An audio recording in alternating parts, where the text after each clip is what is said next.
Good morning and welcome back to Advanced Conversation with Professor Kent Lee. Today we are going to talk about some important concepts that are really basic to the academic world.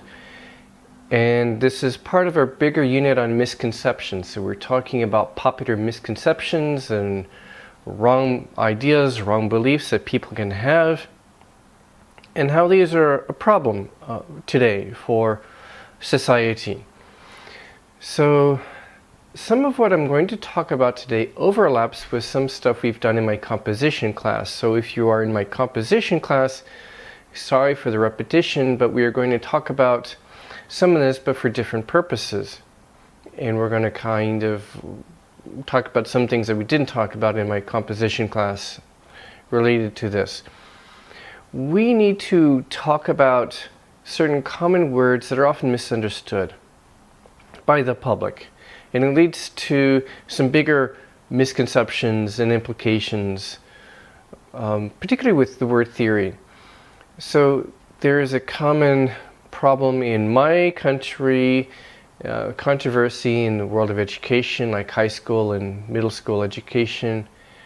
Some people don't want to learn about the theory of evolution, and I understand why they are not comfortable with it, but at the same time, it's science, it's proven science. Now they think because we use the word theory, that means it isn't true. Is that correct? Is that a correct understanding? Does the word theory mean something that hasn't been proven true yet? Is it the case that if something gets proven true, it then becomes a law? This is important. So if you're a humanities person especially, you need to understand this, not only to be a well-rounded, educated person and a college student, but because this stuff is going to affect our lives sometimes. The stuff I'm talking about today affects our lives and the decisions we make. Because some of this has to do with how we learn things, ideas, theories about how we learn things, or about science, and should you take your medicine for your antibacterial antibiotics or antiviral medicine, especially if you've got coronavirus. It's all relevant to some of the discussion happening now, especially some misguided discussion on SNS about coronavirus and things like that, about evolution. And should we teach it in schools? Not a controversy here, that one, but it really is a controversy in the UK and in the US. So, does the word theory mean something that's not been proven true? What is the difference between the word theory in kind of colloquial English and in academic English? Does it have the same meaning? And this is also important for different majors and understanding majors, because no matter what major you're in, you're probably going to be learning about certain theories or maybe models, possibly laws and hypotheses. So we're going to cover this today. So I'll refer you to the book. It's section 4.3 in the book, page 33 to 34. And I have some extra stuff on my slides here, which I'll put into the video. So I have a couple of discussion questions for you. One, in scientific and academic English, what do these words mean? Theory, law, model, hypothesis.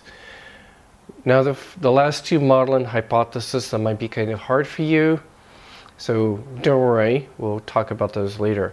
But for now, theory and law.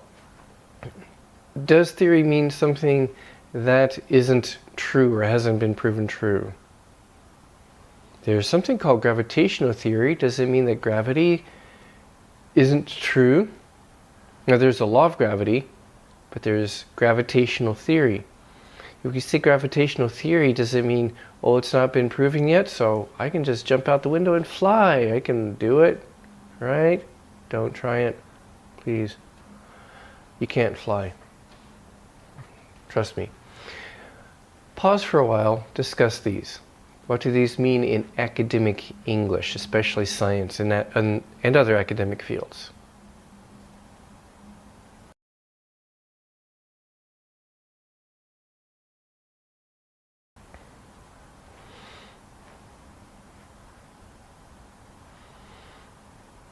Okay, before we go on, I want you to think about some very famous theories that are out there, and sometimes these are in the news. Of course, theory of evolution, germ theory, that's important because coronavirus is kind of a thing right now.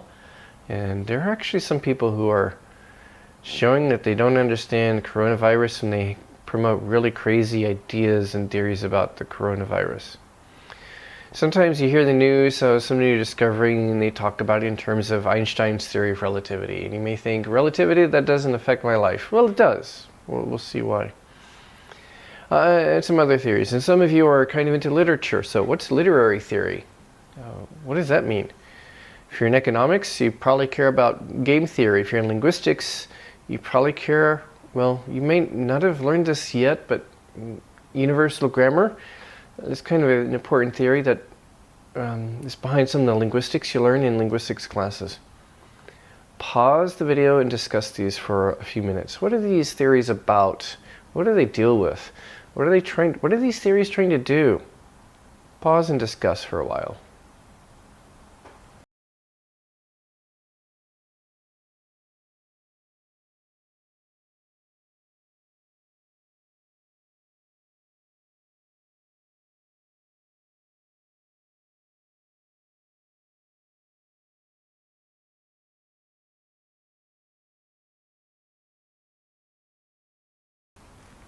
Okay, we will first talk about laws. Laws occur in some academic fields, very common, of course, in science fields and engineering. Sometimes in social sciences, like economics, occasionally in other social sciences, including linguistics, occasionally. What is a law? It is not called a law just because it's been proven true. I mean, you could propose a law and you still have to prove it first, right? Usually it's something that's been proven true, but that's not really the core idea of what a law is. A law is a simple statement. It could be a sentence, an equation, or formula, and it's generally true, at least for its intended domain. You can think of Isaac Newton's laws of motion. Those were stated as kind of statements. An object in motion tends to stay in motion unless something acts upon it, for example. Don't believe me? Drive your car really fast, hit the brakes, your car will stop, you will go forward. Okay, that's Mr. Newton. It's generally true.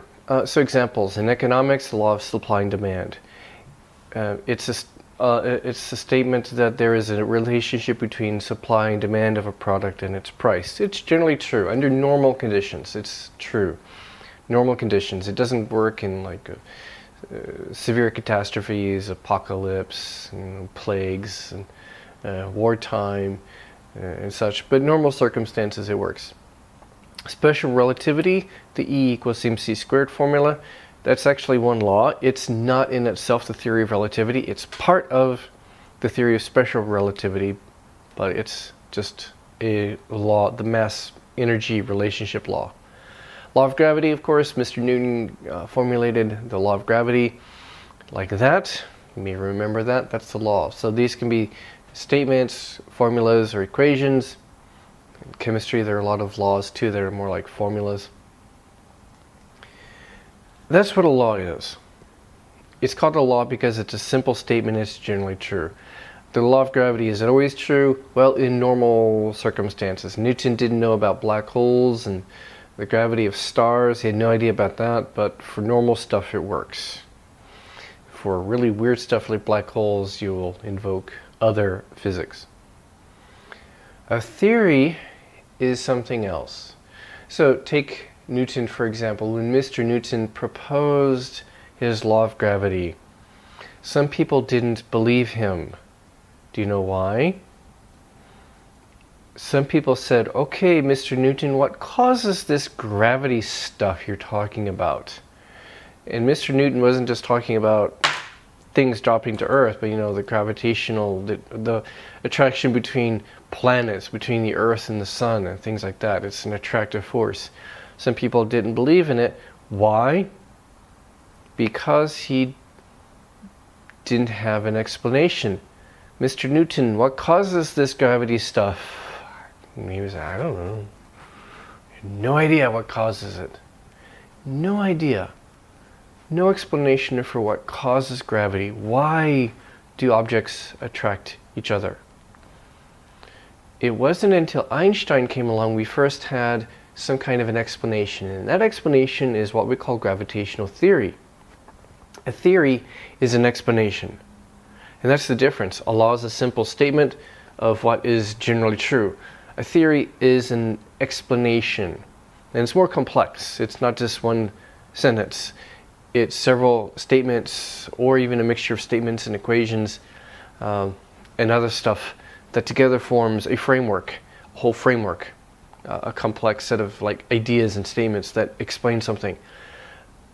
Einstein's theory of relativity happens to explain gravity also, at least on kind of a cosmic scale, what gravity is and what causes it. That was the first explanation with his theories that he started publishing in 1905 to 1915. Theory of relativity is when that came out. That's the explanation. That's gravitational theory, which is part of the theory of relativity. It consists of several propositions, ideas, and they go together, they fit together nicely to form a nice conceptual framework that explains something. So they explain something. So, theory of evolution, what is it designed to explain? The variety and diversity of life forms on the planet. You can look to the book. What I have in the book breaks it down. There are several major kind of propositions or ideas or statements about the variety and diversity of life forms on the planet. That's what Darwin was trying to explain. And of course the theory has been modified quite a bit since his time. We've added to it, but it's designed to explain the variety and diversity of life forms on this planet. It does not explain how life first began. That's something different. That's a different question. It explains the variety of life forms, and some of the parts of it are often misunderstood too. Since we're talking about misconceptions, hey, let's talk about it. Mutation, one of the mechanisms or how it happens is mutation. That's misunderstood. Mutation is not just, a dog being born with 5 legs, well, that doesn't happen, but a person being born with 6 fingers on one hand, okay. That's mutation. That's not necessarily good or bad. Mutation just means change. In Latin, it comes from Latin, it means change. Change. You're different from your parents, of course, and sometimes a bigger difference arises. Could be good, could be bad, could be neutral. My blue eyes are a mutation. I'm a mutant. This is a mutation that arose in Europe about 10,000 years ago. Might have been in Western Asia also. Western Asia, Europe. And some people thought it looked cool and we had kids, and here I am. That's a mutation. It's a change. So mutation is a change. Some mutations work nicely, and if you don't believe me, hey, we're fighting a mutant virus right now, Corona-19. It's a mutation. Viruses mutate every year in bacteria. So we're always fighting new viruses and bacteria, new strains, new varieties of these things. And you get a flu shot one year for certain varieties, but by the next year you have to get a different flu shot because those things have mutated. At least the flu virus has mutated. So you have to get vaccines every year. And then once in a while a big mutation happens, and it's really hard to come up with a vaccine, like the COVID-19. It changed quite a lot, made significant changes in the outer surface of the virus and how it infects people and how it works. And so, yeah, those mutations are real. Evolution is real. That's evolution in progress. We are fighting with viruses and bacteria that are evolving. They evolve constantly, all the time. We develop new antibiotic drugs, and those things mutate, and we have to find new drugs. They develop resistance to our drugs, or they develop some new kind of feature. Viruses mutate and we have to come up with new vaccines. Or now we can't, and so we have to just stay at home. Yeah, that's evolution. We're stuck at home because of evolution, because viruses evolve pretty quickly. Survival of the fittest is another part of the theory that's misunderstood. Darwin never used that phrase. He talked about natural selection. Survival of the fittest, okay, I talked about this in my composition class, so sorry for the repetition. There was a social scientist in the 1900s, maybe it's, I don't know if it's footnoted in my book, I'll put it in next year. He was a strong advocate of capitalism without any regulation, just pure capitalism, sort of social Darwinism. He is the one who coined the phrase survival of the fittest. Biologists don't use that term. Survival of the fittest is not a biology term. It's kind of a term used by people who are arguing for unregulated, uncontrolled capitalism. So the argument is, hey, if people do well and they succeed in the economy, that's great, they're succeeding. But if your business fails and you're on the street and you don't have any food, too bad. The successful ones, they'll make it to the top, and well, if you're not successful, too bad. You're going to be thinned out, eliminated, thanks to social Darwinism. That's of course stuff that, I mean, nobody believes in. Scientists sure don't believe in that kind of thing. That's awful. Scientists don't believe in that. We believe in natural selection. Scientists believe in natural selection, not survival of the fittest. Different things. Check it out if you don't believe me. Okay, relativity. So there's actually the general and special theory of relativity. Special theory deals with how mass and energy are related.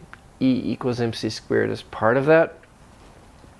Then Einstein's more general theory, his general theory of relativity, that deals with how things like space and time and gravity, matter and energy are all related. It's kind of his more general theory. And that includes gravitational theory, that's part of it. If you think this doesn't matter to you, does this affect your daily life? Well, if you use navigation apps in your phone or your car, yeah, it matters. Your phone or your navigation app talks to at least 2 satellites up in space. Are they experiencing time the same way that you do? No. They are in low gravity, so time actually is a bit faster there, but they are going really fast because they have to stay in orbit, so time is also slowing down for them. So you got 2 different time effects, and it's only because of Einstein's equations that we can calculate and make corrections for these time differences that arise so that your GPS, your navigation apps work. Okay, Big Bang Theory, great TV show. It's an explanation of how the universe developed, the development of the universe and its origins. Germ theory, okay, this is a theory of infectious diseases, what causes infections. And we're going to come back to this later because actually there are some conspiracy theories now about coronavirus which involve a misunderstanding or misrepresenting germ theory. It's a theory about how infectious diseases are transmitted by viruses and bacteria, and also how you would identify the particular virus or bacterium causing a particular disease. It includes steps of how you identify the little bug and how infection works. And yes, it's quite possible, according to germ theory, for some people not to show symptoms, but infect others. We know that this is not the first time. There have been diseases before in the past where one person didn't show symptoms, but infected others. And germ theory explains that. Okay, moving on to maybe what's more of interest to some of you, literary theory. Literary theory is a general set of principles for how you interpret literature and how you interpret different kinds of literature. How you interpret different genres like poetry and poetic devices and novels and short stories and other kinds of writings and figurative devices, figurative language and metaphors, and also how the reader engages with the writing, how the writing affects the reader, what's the role of the author, what does it mean to interpret a text, how do you interpret text, and things like that. That's literary theory. There are also more special, that's general literary theory. There are also more specialized kinds of literary theory for special cases, like there are multicultural theories for dealing with multicultural characters in stories or writers, multicultural and context. There's feminist theory for dealing with gender issues.